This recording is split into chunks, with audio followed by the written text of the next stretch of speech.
वासुदेवाय हरे परमात्मने प्रणतक्लेशनाशाय श्रीगोविन्दाय नमो नमः। ठाकुर हमरे रमण बिहारी, हम हैं रमण बिहारी के। ठाकुर हमरे रमण बिहारी, हम हैं रमण बिहारी के।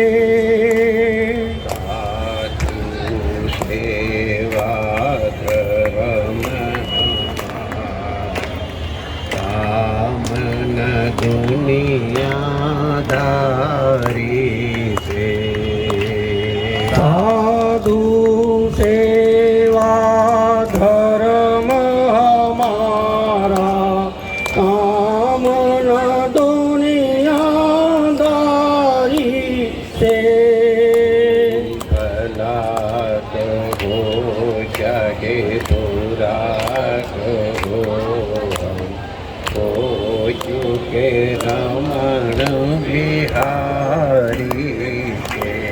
कोई भला कहो चाहे बुरा कहो, हम हो चुके रमण बिहारी के। रमण बिहारी लाल की जय।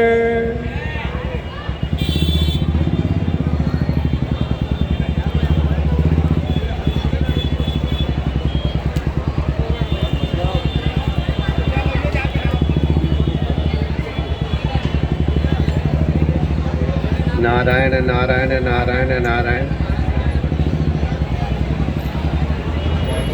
हमने अनुभव किया है कि जब कोई लोग चाहते हैं कि अभी वक्ता ज़्यादा ना बोले तो हल्ला मचाने लगते हैं, तो उससे वक्ता को समझदार होगा, समझ जाएगा कि सुनना नहीं चाहते तो थोड़ा बोलना बंद करके चुप हो जाए। और अगर शांति से श्रवण कर रहे हैं इसका मतलब है सुनने की जिज्ञासा है, और तो फिर उनको सुनाया जाए। तो अब आप लोग पूरी आनंद लेना है, तो जहाँ थोड़ा दो चार शब्द बोले तो आप लोग हल्ला मचाना शुरू कर दो, तो हमारी भी छुट्टी और तुम्हारी भी छुट्टी। तो अब यहाँ तो बड़े अनुभवी लोग बैठे हुए इसलिए हम आज ये लोग अग्नि के उपासक रहे हैं। आर्य लोग हमारे ऋषिगण परमात्मा की अग्नि के रूप में, तेज के रूप में उपासना करते रहे हैं, और इसीलिए ऋग्वेद का पहला मंत्र है अग्निमिगणे पुरोहितम। अग्नि का तात्पर्य इंग्लिश में फायर है, वो नहीं है यहाँ पे।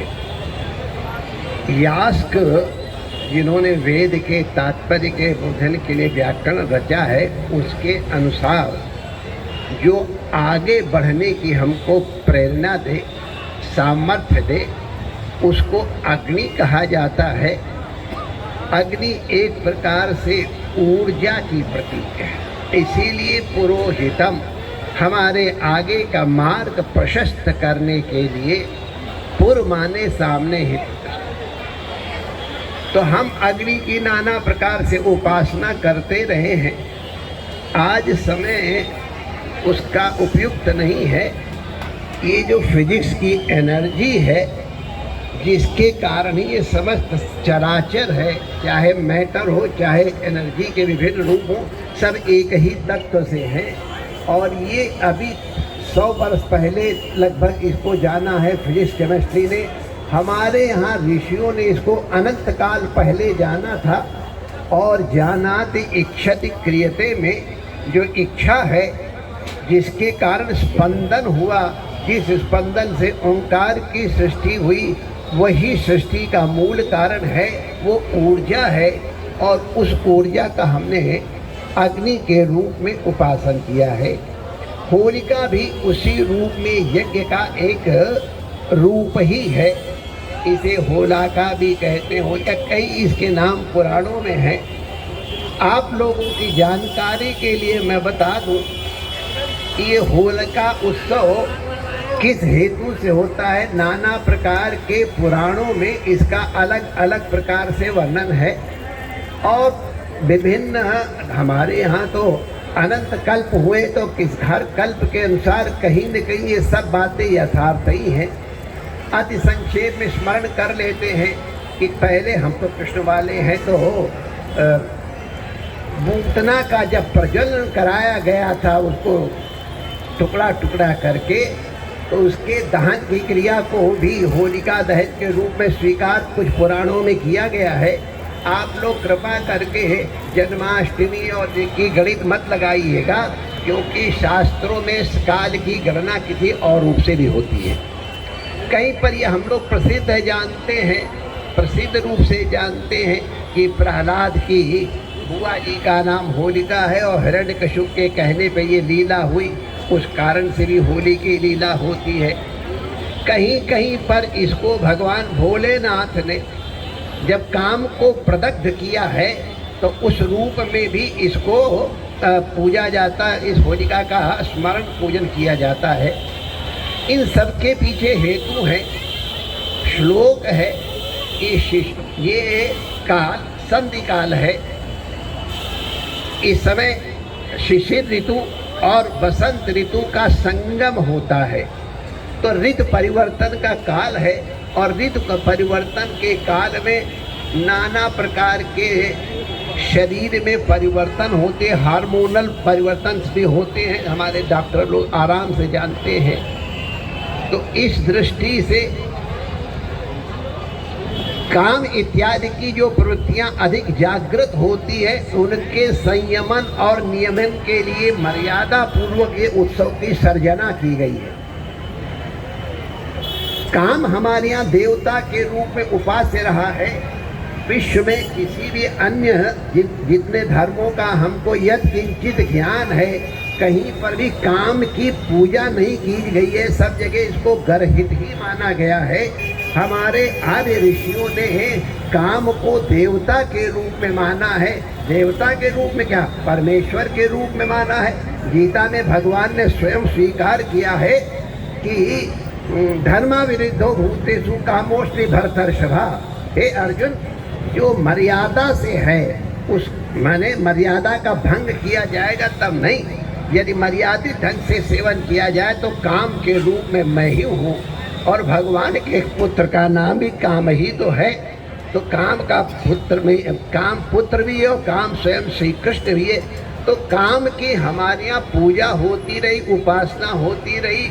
जो साहित्य के विद्यार्थी हैं और जो प्राचीन इतिहास के विद्यार्थी, वो जानते हैं कि काम पूजा की क्या विधि रही है और कैसे माताएं पैरों में महावर लगाकर अशोक वृक्ष के ताड़न करती थी, और कैसे कोई विशेष वृक्ष जब तक महारानी ताड़न न करे तब तक पुष्पित नहीं होता था।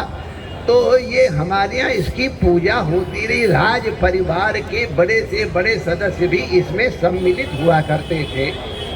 तो और आज ये जो लोग शास्त्र के या साधना के मार्ग में चलने वाले हैं, उन्हें मालूम है जो वर्ष में 4 विशिष्ट रात्रियां होती हैं, उसमें आज होलिका के दिन इसको महारात्रि कहते हैं। आज के दिन की हुई साधना बहुत सफल होती है। चलो थोड़ा संकेत कर, कुंडली जागरण के लिए या मंत्रोद्धावन के लिए और नाना प्रकार के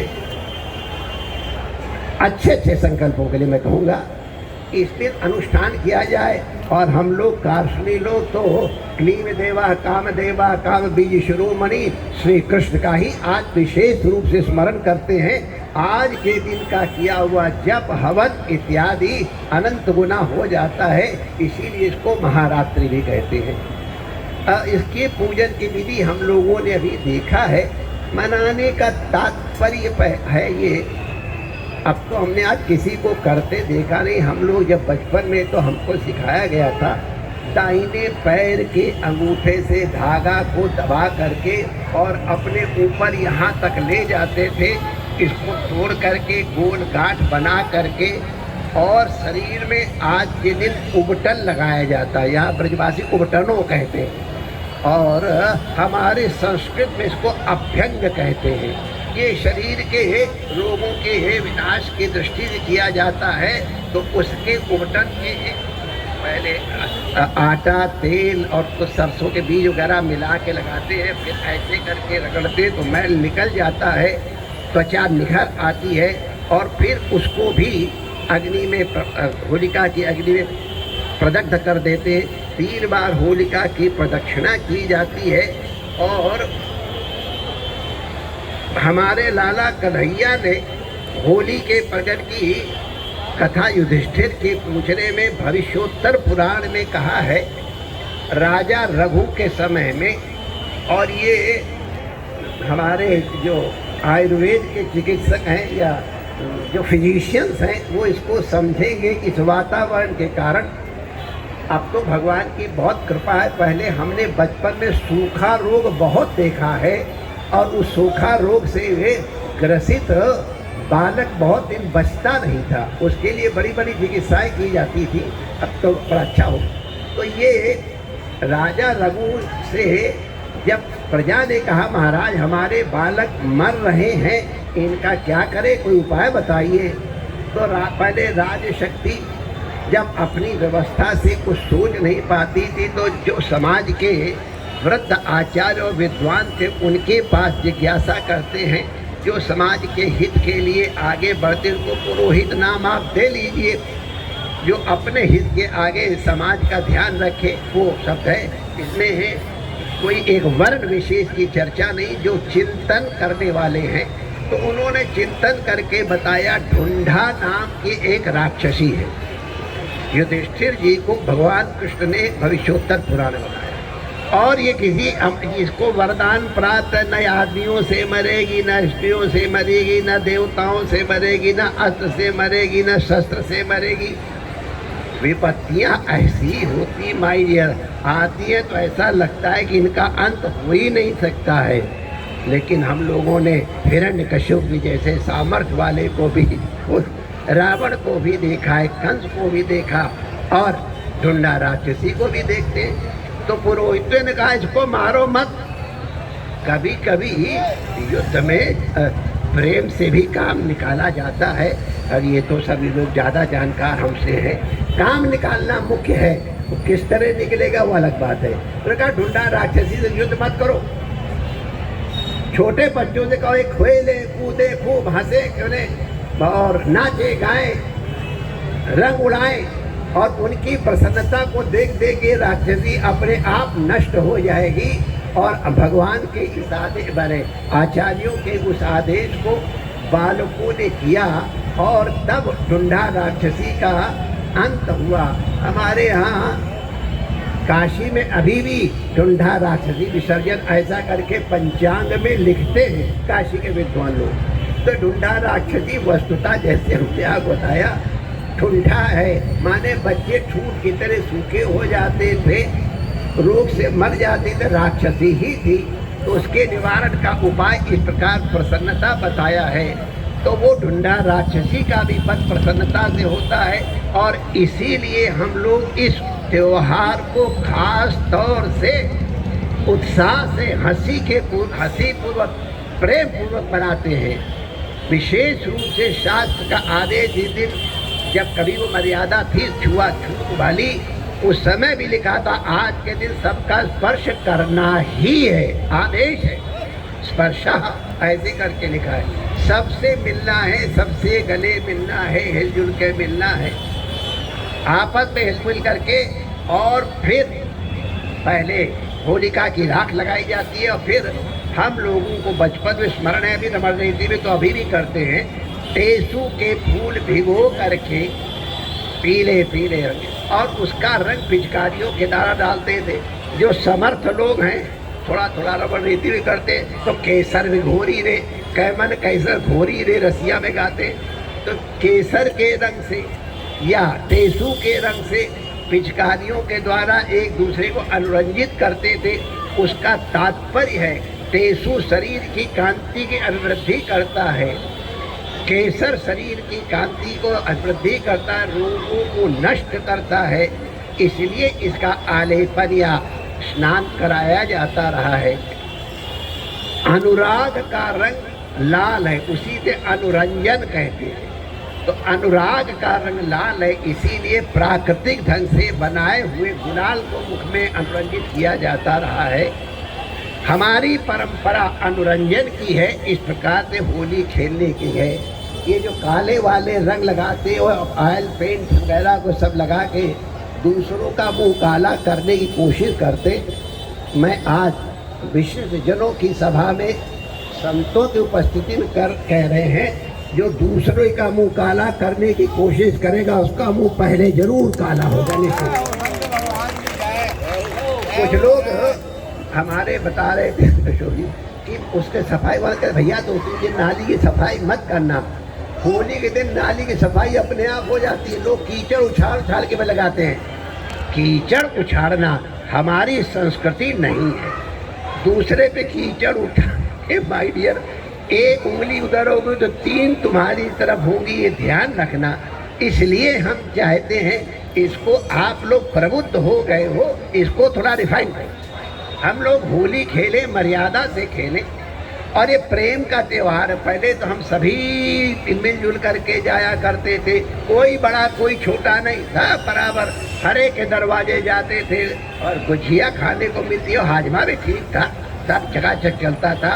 हाथ गाते हुए जाते, सबके दरवाजे गले मिला करते थे।